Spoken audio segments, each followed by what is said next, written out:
I'm here with Sean, the owner of Quality Automotive in Hillsborough, North Carolina. And since I had my kid, I don't have time to do this and film.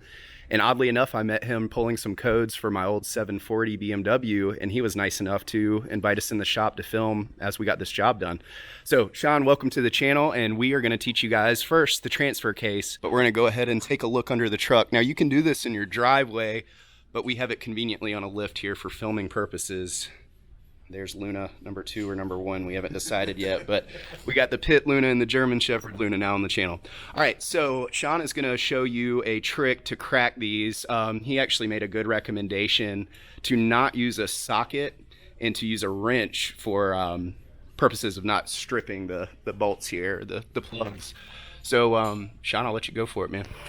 So what I do is I take my wrench, and instead of putting it on this way, which allows the wrench to possibly cam out this way when you're loosening, I take the wrench and turn it in. It gives you better leverage so that whenever you're loosening, the wrench won't cam out. That makes sense. That's perfect. And what size wrench do we have on these? I'm using a 15/16. All right, we got a 15/16. We're gonna pop the fill plug off first. That's recommended. As you homeowners are doing this, you want to make sure you can fill it if you take the drain plug out, because that would suck to not be able to put fluid back in. All right, we're gonna go ahead and let this drain, and it's a pretty simple process here, guys. Again, penetrating oil on this in advance, maybe a day in advance, especially for older trucks and in salty climates, would maybe not be a bad idea, but it doesn't look terribly dirty, even though this has 80-some thousand miles. All right, we're gonna let that drain. You can see as Sean took the fill bolts out that it kind of let it breathe there and stopped gargling. When you drain your oil, you notice that your pan is different than most. Usually there's a lip. Usually you drain from like here, right? So there's usually like a little bit of oil that gets captured in there. Right. So like a flush or something like that would actually help.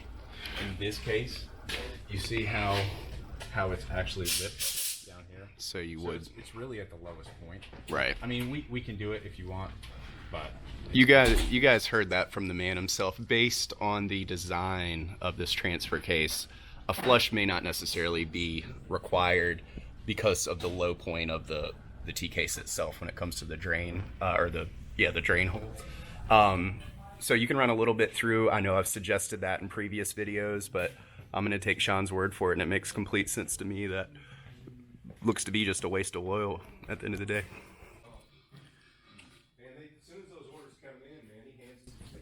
So just a quick squirt of the good stuff to let it get any trash out, but like Sean said, not required. Today we're going to be using this Royal Purple Synchromax. I'll put a link to this in the description of the video, along with the aluminum crush washer set that we need. So that's pretty much it, guys. We're going to fill it up until it starts flowing out of the top, unless Sean has any other advice for us on that. So we're going to tell you the quantity that this ended up taking. I believe it's around right under 2, which can't really go wrong if you fill it until you see it start coming out. Sean, did you have any advice on that, or is that kind of what you? that's exactly what I would do. Right on. Royal Purple stuff's kind of cool because it doesn't need a pump. So Sean's checking his software here to look up the quantity. Looks like we measured it about 1.25 as far as our eyeball goes, but we're going to give you the exact amount for the transfer case. You can see the torque spec listed there for you people that have this on mute, as well as the oil quantity from the factory. If you don't have a torque wrench, just get it hand tight. Be sure not to over tighten it. It doesn't need much. I believe it's around 21 pounds. We're about to look that up.